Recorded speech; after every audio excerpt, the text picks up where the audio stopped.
Hello, my dear friends. I'm Professor Dhanaji Arya. Welcome you all on Professor Dhanaji Arya English Dias. My dear friends, we have already discussed about present and past tenses. Yes, and you have been enjoying all these videos about present and past tenses.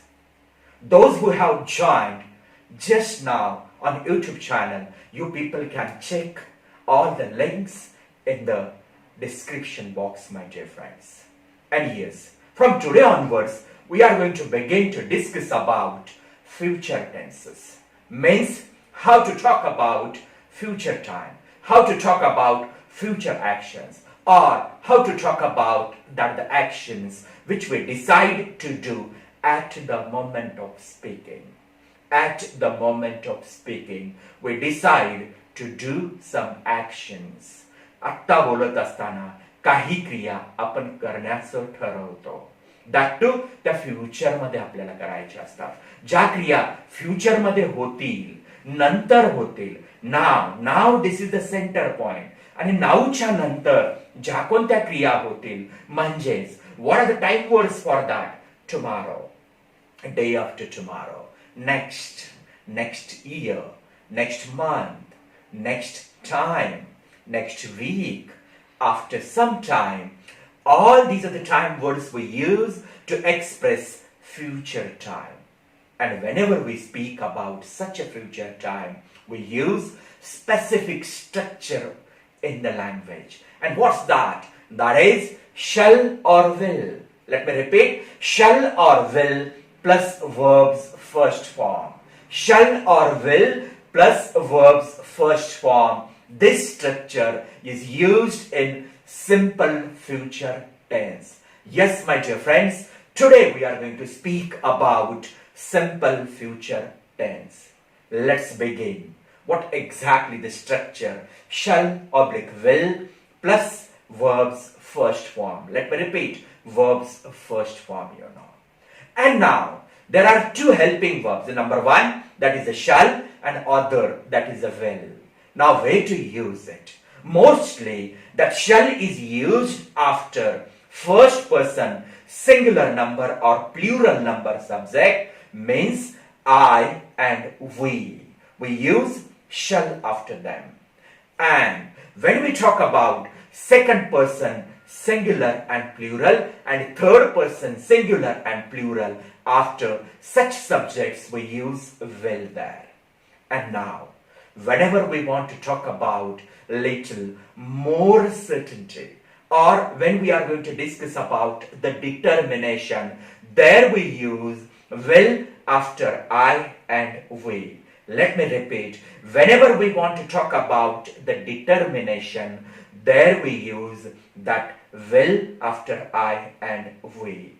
And one more thing is there. When we are going to talk about the threat or the most certainty, let me repeat. When we talk about the threat or more certainty, there we use shall after he, she, it, you, they. Means such subjects, those are second person and third person subjects. After them also we can use shall. Mostly in the language of the legal language, mostly in the legal language, we use shall after the second person and third person subjects. म्हणजेच legal language मध्ये जास्तीत जास्त आपण shallचा उपयोग second person आणि third पर्सनच्या subject नंतर आपण करत असतो. मित्रांनो, so what is the example of this? जेव्हा केव्हा आपण उद्याबद्दल बोलतोय, नंतरच्या बद्दल बोलतोय, म्हणजे नाऊच्या नंतर, आज संध्याकाळी, नंतर, थोड्या वेळानंतर, पुढच्या आठवड्यात, अशा वेळांबद्दल जर आपल्याला बोलायचं असेल तर आपण बोलूया I shall meet you in the evening. आज मी तुला संध्याकाळी भेटेन. आणि हे जर जास्तीचं डिटरमाइंड असेल तर आपण असं म्हणतोय I will meet you in the evening.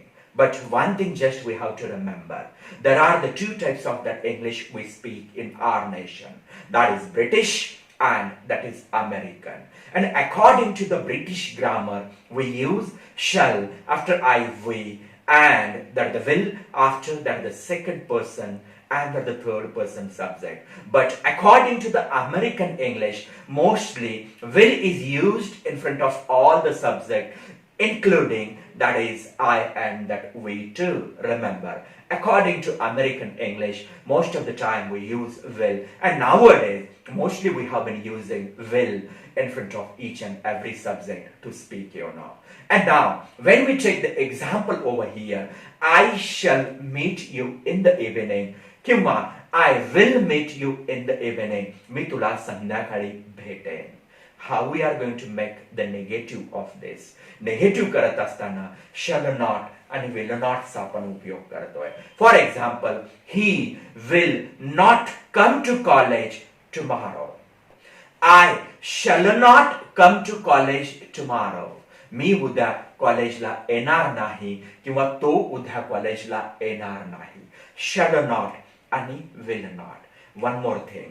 या shall not आणि will not चा आपण कॉन्ट्रॅक्टेड फॉर्म सुद्धा वापरतो. Shall not चा contracted form that is shan't आणि will not चा contracted form that is owned. आणि हे कॉन्ट्रॅक्टेड फॉर्म्स आपण आपल्या डे टू डे कम्युनिकेशन मध्ये just we use frequently, so how we use it. I shan't come to college tomorrow. Shall not च्या ठिकाणी मी shan't वापरलाय म्हणजे मी उद्या कॉलेजला येणार नाहीये. If I say that I won't come to college tomorrow or he won't come to college tomorrow, तो उद्या कॉलेजला येणार नाहीये. इथे कॉन्ट्रॅक्टेड फॉर्म वापरलाय owned म्हणजे शॉर्ट फॉर्म. विल नॉट ला कॉन्ट्रॅक्ट केलाय own, shall not ला कॉन्ट्रॅक्ट केला shan't, that. When we prepare exonotype question over here, just we can take that shall or will at the beginning of the sentence, and after that shall we use subject. For example, shall I come to college tomorrow? मी उद्या कॉलेजला येऊ का? Will you come to college tomorrow? तू उद्या कॉलेजला येशील का? अशा पद्धतीने आपण yes no टाइपचा क्वेश्चन इथे विचारू शकतोय. आणि या ठिकाणी yes no टाइपचा क्वेश्चन विचारण्यासाठी shall आणि will आपण वाक्याच्या सुरुवातीला घेतले आणि मग त्यानंतर आपण सब्जेक्ट घेतलाय, that is I, we, he, she, it अशा आपण सब्जेक्ट घेतोय आणि मग त्याच्यानंतर आपण क्रियापदाचा पहिला फॉर्म घेतोय. अँड जेव्हा केव्हा याचं उत्तर द्यायचं असेल तेव्हा आपण दोन प्रकारची उत्तरं देतो. एक देतो आपण हो, yes I shall come, no I shan't come, अशा पद्धतीचे दोन उत्तर हो किंवा नाही मध्ये आपण देत असतो. अशाच पद्धतीने कधी कधी आपल्याला निगेटिव्ह प्रश्न पण एसनो टाइपचा विचारण्याची गरज पडते. For example, will you come to college? तू कॉलेजला येशील का उद्याला? Will you come to college tomorrow? किंवा याचाच निगेटिव्ह करत असताना आपण won't you come to college tomorrow? That is a negative question. तू उद्या कॉलेजला नाही येणार का? तू येणार नाहीस का उद्या कॉलेजला? आणि मग त्याची उत्तर तशाच पद्धतीने जर येस म्हणायचं असेल किंवा नो म्हणायचं असेल, you can say over that, you know. आणि यानंतर बोलत असताना आपल्याला WH प्रश्नाची पण गरज पडत असते आणि मग आपण विचारतो, अरे बाबा कधी येशील कॉलेजला? When will you come to the college? WH प्रश्न विचारणं म्हणजे फक्त येस नो टाइप प्रश्नाच्या मागे जो कोणता गरज असणारा WH वर्ड ठेवा, तो ऑटोमॅटिक WH क्वेश्चन तयार होतो. When will you come to college? When will you meet me? When will he meet me? अशा पद्धतीने आपण WH क्वेश्चन तयार करतोय आणि मग त्याला आपण उत्तर देतोय, I will come to college tomorrow किंवा I shall come to college tomorrow. When विचारलाय म्हणजे वेळ विचारले म्हणून इथे आपण उत्तर दिलाय. आणि नंतर याच क्वेश्चनला निगेटिव्ह क्वेश्चन सुद्धा आपण करू शकतो. आणि मग आपण विचारतो, अरे तू उद्या का नाही येणार आहेस कॉलेजला? Y will you not? बघा, वाय विल यू नॉट, त्या विल नॉटच्या मध्ये आपण यू ठेवलाय म्हणजे विल आणि नॉटच्या मध्ये आपण सब्जेक्ट ठेवतोय. Why will you not come to college? आणि जर तुम्हाला कॉन्ट्रॅक्टेड फॉर्म वापरून जर याचा निगेटिव्ह करायचा असेल तरी सुद्धा तुम्ही याचा निगेटिव्ह कॉन्ट्रॅक्टेड फॉर्म वापरून करू शकताय आणि तुम्ही विचारताय, why won't you come to college tomorrow? तू उद्याला कॉलेजला का येणार नाहीये? तर अशा पद्धतीने हा या शल आणि विलचा हा स्ट्रक्चरल फॉर्म आहे. अशा पद्धतीने शल, विल आणि क्रियापदाचा फर्स्ट फॉर्म आपण डे टू डे कम्युनिकेशनसाठी, फ्युचर ऍक्शन वापरण्यासाठी, फ्युचर ऍक्शन बोलण्यासाठी या शल आणि विलचा उपयोग आपण डे टू डे ऍक्शनसाठी किंवा बोलण्यासाठी आपण करत असतो. तर याच सिंपल फ्युचरचे जेव्हा आपण युजेस डिस्कस करूया, त्याचा यूज डिस्कस करूया, तर पहिला त्याचा यूज असा होतो, whatever we speak that will happen in the future, that will happen in the future, that will take place in the future, that action which will take place in the future. म्हणजे एखादी भविष्यात होणारी क्रिया आपल्याला आत्ता बोलायची असेल तर आपण सिंपल फ्युचर म्हणजेच शल, विल आणि क्रियापदाचा पहिला फॉर्म घेतोय. फॉर एक्झाम्पल माझं ग्रॅज्युएशन झाल्यानंतर मी पोस्ट ग्रॅज्युएशन करेन. After my graduation I will do post graduation. म्हणजे आता मला ग्रॅज्युएशन कंप्लीट करतोय मी, मला करायचंय आणि याच्यानंतर नेक्स्ट याच्या पुढे मी काय करेन तर पोस्ट ग्रॅज्युएशन करेन. म्हणजे ग्रॅज्युएशनच्या नंतर, आफ्टर बोलतोय, नंतरचं बोलतोय, म्हणून इथे सिंपल फ्युचर वापरलाय. I will do post graduation. One more thing just I will tell you. अशाच पद्धतीने बोलत असताना एखादी क्रिया आपण डिसाईड करतोय की मला ती करायची आहे, बोलत असताना डिसाईड करतोय, तर तिथे आपण विलचा वापर करतोय आणि म्हणतोय I will meet you today. त्याच्याशी मी फोनवर बोलत असेल आणि फोनवर बोलता बोलता मी त्याला सांगतोय की मी आज तुला भेटेन. I will meet you today means what, this is बोलत असताना कोणती तरी मी क्रिया करेन हे जेव्हा आपण ठरवलंय, त्याला सांगितलंय, इथे सुद्धा आपण सिंपल फ्युचर टेन्सचा उपयोग करतोय मित्रांनो. आणि जेव्हा केव्हा आपण एखाद्या गोष्टीचं प्रॉमिस करतोय एखाद्याला, प्रॉमिस करण्यासाठी सुद्धा आपण त्या ठिकाणी शल आणि विलचा म्हणजेच विलचा आणि शलचा आपण वापर करतोय या ठिकाणी, म्हणजे सिंपल फ्युचरचा उपयोग करतोय. For example, this bag is very heavy. This bag is very heavy. I will help you to pick up this bag. I will help you to lift this bag. This bag is very heavy. हे bag खूप जड आहे आणि ती उचलण्यासाठी मी तुला मदत करेन. व्हॉट आय हॅव डन, मी त्याला प्रॉमिस केलंय. किंवा मी म्हणेन डोंट वरी, काळजी नको करू. आय विल हेल्प यू, मी तुला मदत करेन. हे मी त्याला प्रॉमिस केलंय मित्रांनो. तर अशा पद्धतीने प्रॉमिस करण्यासाठी सुद्धा just we can use what, that is a simple future tense, you know that. And whenever we talk about, just we ask to somebody to do something.